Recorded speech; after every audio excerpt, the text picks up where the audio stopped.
They gave it for the American experiment. And that's what this is, an experiment. It's not just a country, it's an idea that man can rule himself. That's the American experiment.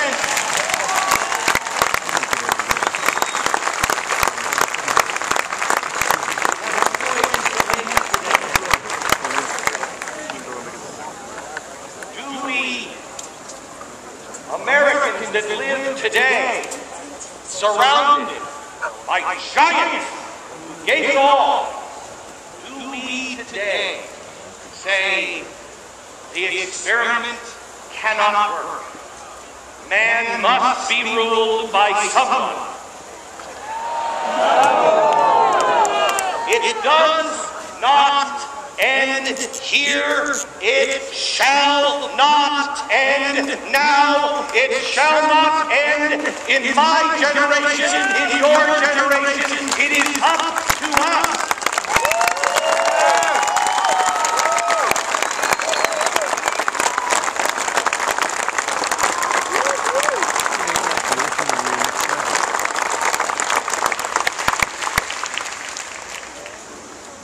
I came here last Saturday. I wanted to spend some time with my children. I wanted to show them these great monuments. I went into the Lincoln Memorial, and I stood there and I read the Gettysburg Address on one wall, the second inaugural address on the other. Went up and touched the words, lifted my children up, so they could touch the words. The words are alive. Our documents, our most famous speeches, are American scripture, and they are alive today just as any other scripture is. It speaks to us from the past. If I may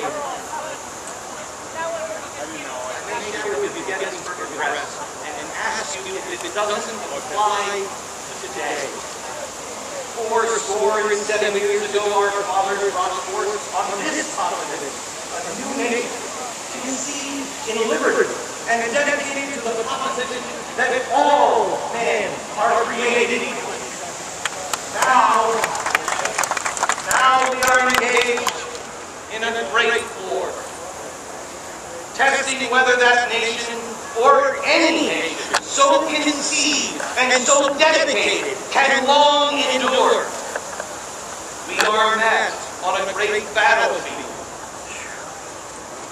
The hotel that I was staying at, I found out, is the hotel where Dr. Martin Luther King finished his speech. But it's also a place where someone else wrote something.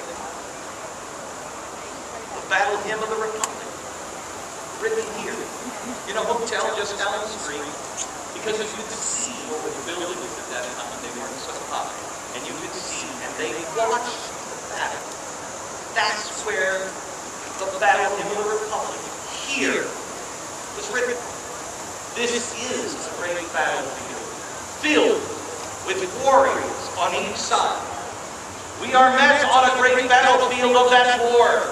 We have come to dedicate a portion of that field as a final resting place for those who gave their lives that this nation might live. But in a larger sense, we cannot dedicate, we cannot consecrate, we cannot hallow this ground. The brave men and women living and dead who struggled here have consecrated it far above our poor power to add or detract.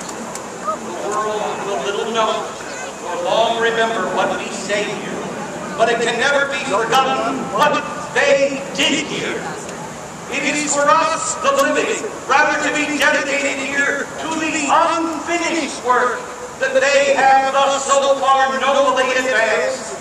It is rather for us here to be dedicated now to the great task remaining before us, that from these honored dead, we take increased devotion to that cause which they gave their last full measure of devotion, that we here highly resolve that these dead shall have not died in vain, that this nation under God shall have the birth of freedom, and that the government of the people, by the people, and for the people, shall not perish from this earth.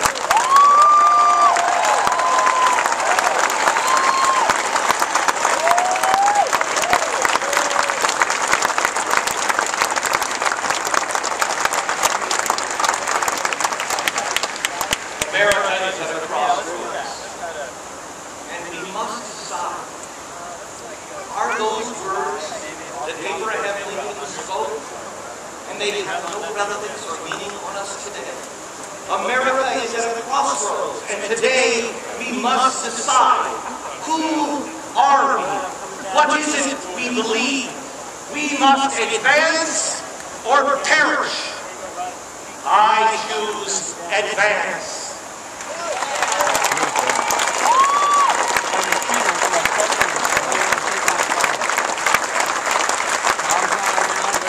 After the Gettysburg Address, There you go. I invite you today to go into the second inaugural. Abraham Lincoln found God in the scars of Gettysburg.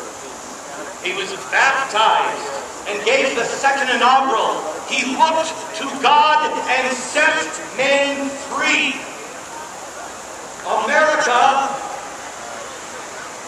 America awakens again. It's the same story throughout history, all of mankind's history. Man finds himself in slavery. And then someone appears to wake America up. It was George Whitefield in the 1740s, an imperfect man, a man who actually at the same time was preaching individual rights, brought more slavery to this land. But it was his words that inspired an American generation. They were children at the time. They grew into be John Adams, George Washington, Thomas Jefferson. It happens the same way. It has since the burning bush. Moses, freedom. Then they quit. They wander until they remember that God is because He always has it.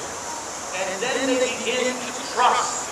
Do you know what kind of trust there must have been if you were in bondage in ancient Egypt and you were crying out to the Almighty, send us someone to free us.